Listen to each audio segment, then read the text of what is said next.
According to the U.S. Public Interest Research Group, studies show that the average student spends as much as $1,200 each year on textbooks and supplies alone. With your average college student nowadays being a full-time student with part-time work hours at minimum wage and textbook prices only increasing every year, students are struggling year after year to financially put themselves through college, and textbooks seem to be the number one issue. Students are given few options to buy their textbooks from, such as bookstores and alternative textbook websites. With this issue only getting worse, we must explore our options in making a change towards this everyday problem. Textbooks are a hot commodity, but with availability only at your school bookstore, your options of finding a good price on your textbooks are slim to none.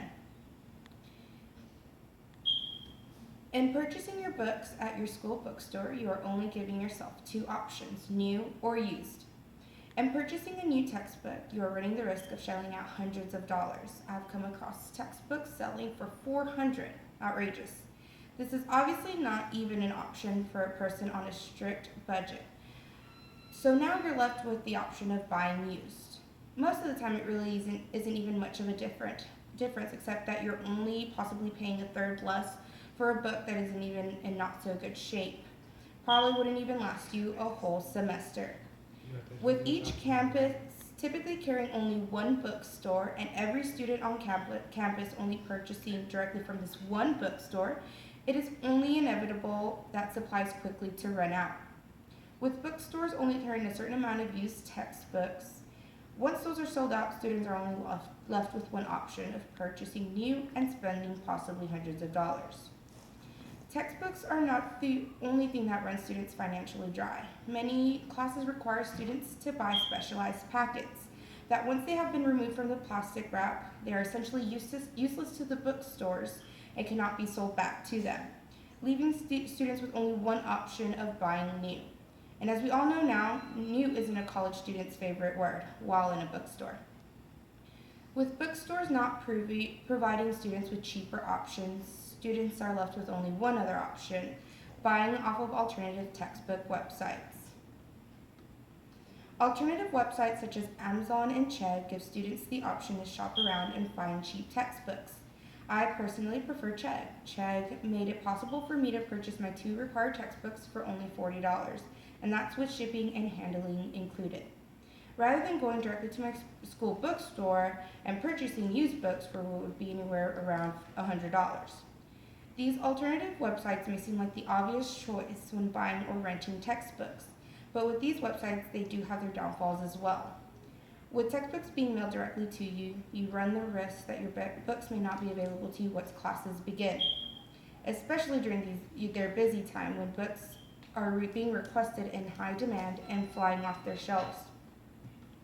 As you are purchasing your books from an online database, you may run the risk of picking the wrong book. This is almost inevitable when you are not given much information on the book that you are about to pick and are unable to skim through the book firsthand to ensure it is the correct one. This is obviously a solvable problem, but a big inconvenience. With textbook prices only continuing to rise at an alarming 6% every year, we need to explore possible options and maybe making a change toward this very expensive issue. With textbook editions being changed consistently, if textbooks were to be kept the same edition for a long period of time, students would be able to buy these textbooks off of other students who may have taken the class several semesters ago, and therefore the textbook is now useless to that person, and they are willing to get rid of the book at a much cheaper price. Therefore, getting the students to spend money, but then make it back once their class is over, and ultimately creating a money-saving cycle. Another option that would be useful is if schools loan the students books and only required a small deposit fee. This would ensure to the school that the students will return the books in good condition because even though it is a small fee, it is useful for their next book loan. One last option would be that teachers provide free textbooks to each class that they teach and simply have the students return the books after the semester is over. And one way to ensure the books are returned by each and every student is to have the non-return of their books affect the student's grades substantially.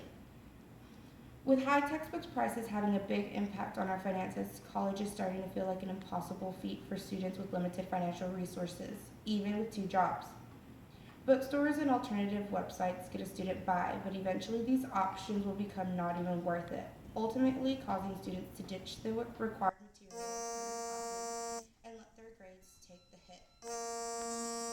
According to the U.S. News, costs have grown by 82% during the last 10 years. Don't let textbook prices get in the way of your education. A change must be made now.